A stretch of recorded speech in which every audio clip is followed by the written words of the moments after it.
Vâng, sau đây cũng có lời đều dạy vì cà rô lôi vì YouTube vì ấy nữa nhưng thời thưa ấy class nhưng thời nghe thưa ấy class như là chẳng ai đang xem mơ vì cẩn thận rồi có vì ấy đại vì nó nhạc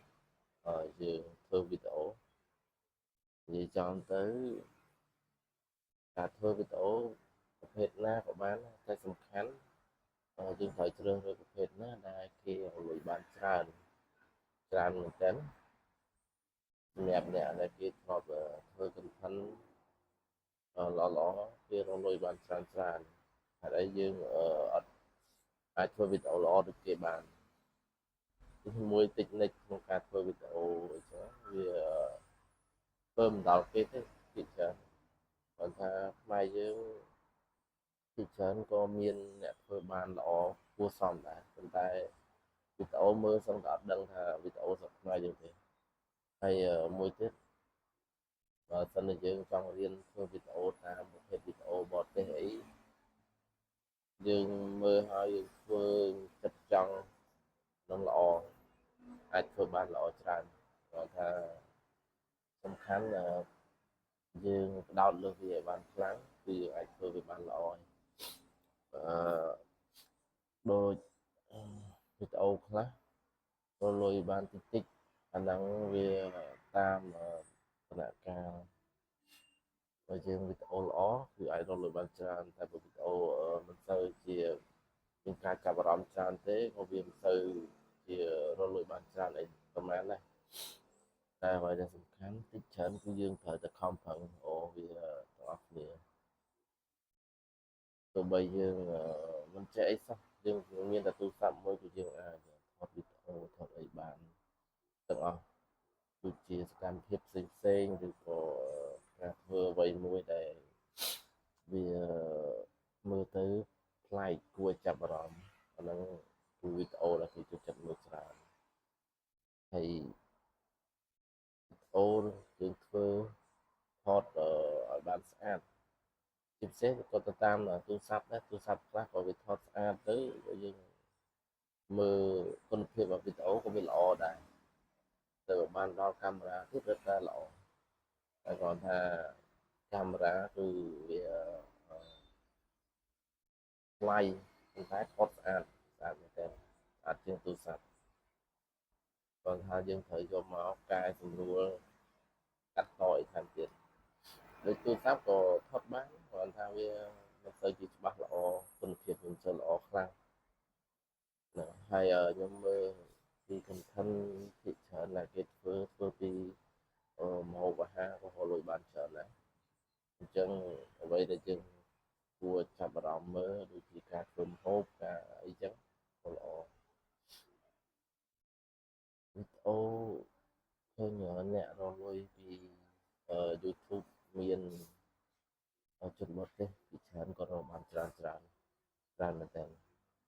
ឃើញអាហ្នឹងក៏មានឃើញនៅក្នុង Facebook ក្នុងអីទេដែលយើងឃើញបែបហ្នឹងតែការពិតយើងអត់ដឹងច្បាស់ទេប៉ុន្តែ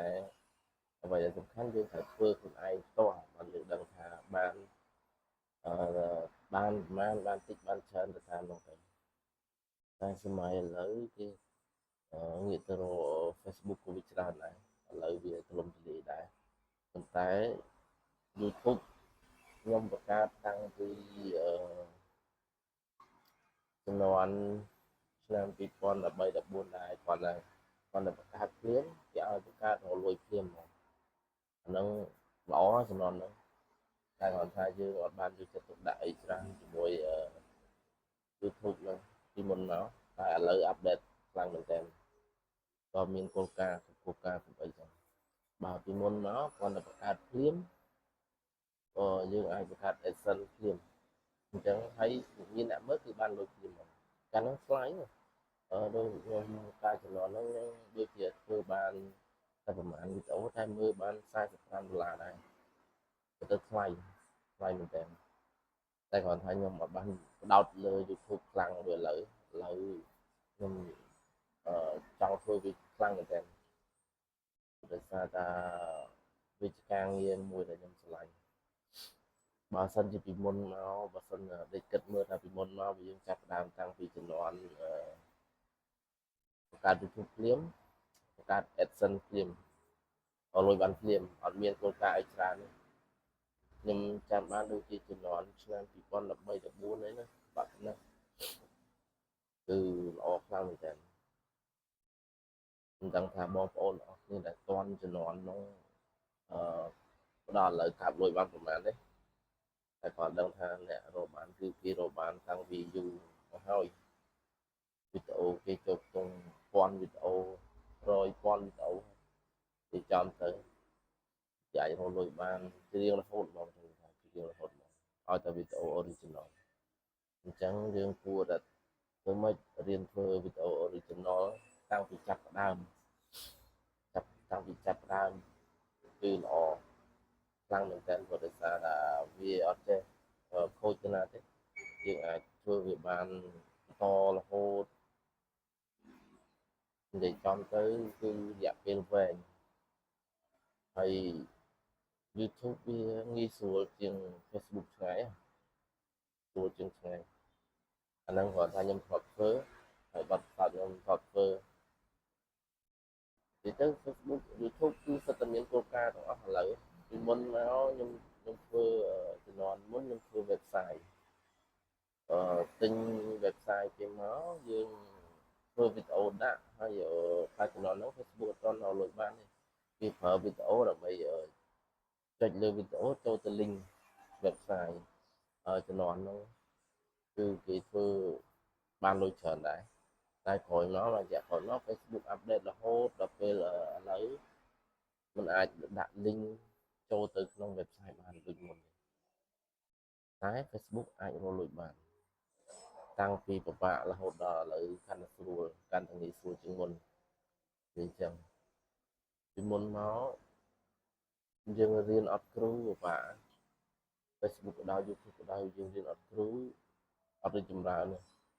អញ្ចឹងយើងសារតាមដានដូចខ្ញុំអីគ្រាន់តែខ្ញុំសារតាមដានតាមមើលក្នុង YouTube ក្នុង Facebook អញ្ចឹងទៅពីការរកលុយតាម YouTube តាមអីហ្នឹងទៅដល់ពេលអញ្ចឹងទៅខ្ញុំរៀនទីដងហើយរៀនធ្វើសំខាន់រៀនធ្វើម៉េចធ្វើវីដេអូឲ្យបានល្អមានអ្នកចូលចិត្តមានអ្នកមើលអីចឹងវាចំទៅវាផ្ដល់ផលប្រយោជន៍ដល់អ្នកដទៃខ្លះចឹងទៅបើសិនណាវីដេអូយើងដែលអត់មានផលប្រយោជន៍សោះក៏មិនកើតដែរយើងនិយាយពីអឺចំណាប់អារម្មណ៍ឬក៏រឿងរ៉ាវសម្រាប់យើងបទពិសោធន៍យើងដែលយើងធ្វើយើងអីចឹងវាជារឿងល្អដែលយើងចែករំលែកបទពិសោធន៍ខ្លះថាអឺវាស៊ីសងលើអ្នកតស៊ូដែរជាមួយ YouTube ឬ Facebook អីហ្នឹងអ្វីដែលសំខាន់អ្នកដែលបរាជ័យគឺមានទាំងអស់មិនអត់ទេគាត់ថាបរាជ័យតិចច្រើនតែប៉ុណ្ណឹងហើយជាពិសេសសម្រាប់អ្នកធ្វើ YouTube វាអត់សូវជាបញ្ហាអីខ្លាំងទេតាំងពីយូរដែរតាំងពីយូរមែនតើសម្រាប់ YouTube តែ Facebook ខ្ញុំរយៈហ្នឹងទេតែស្រួលអញ្ចឹងប្រជាជនយើងគាត់បានធ្វើច្រើនរលួយបានច្រើន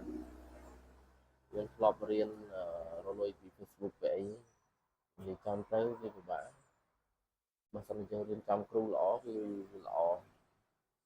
វារៀនថាចេះតែបើរៀនចំគ្រូដែលគាត់ពិបាកគឺមិនងាយចេះទេពិបាកមែនតើខ្ញុំធ្លាប់បង់លុយរៀនដែរតែរៀនអត់បានល្អទេព្រោះដោយសារតែយើងមានពេលតិចគេរៀនអញ្ចឹងទៅរៀនសុកទៅដូរគ្រប់ដូរអីចឹងទៅក៏យើងតាមអត់ទាន់ទៅក៏អឺលែងបានរៀនប៉ុណ្ណឹងហ្នឹងគាត់ថាជាបទពិសោធន៍ខ្ញុំក៏វាមានចឹងដែរហើយដល់រាល់ថ្ងៃនេះនិយាយចំទៅគាត់ថាវាជួបច្រើនដែរអញ្ចឹងអានោះសម្រាប់ខ្ញុំតែសម្រាប់អ្នកផ្សេងមិនដឹងថាគេជួបចឹងដែរឬអត់ខ្ញុំព្រោះបើសិនជារៀនគួរតែរៀនឲ្យបានច្រើនកាន់តែល្អពី Facebook ពី YouTube នេះគឺវាទូលំទូលាយមែនតើកាន់តែទូលំទូលាយខ្លាំងមែនតើឥឡូវបាទហើយសម្រាប់ មកវីដេអូនេះខ្ញុំចង់និយាយពីបើកសតខ្លះសម្រាប់ខ្ញុំចែកជូនបងប្អូនស្ដាប់ភាសាដូចទៅអ្នកដែលគេចង់រកលុយអីថែមក៏គេអាចវាទៅដាក់ធ្វើវីដេអូ original អីចឹងទៅ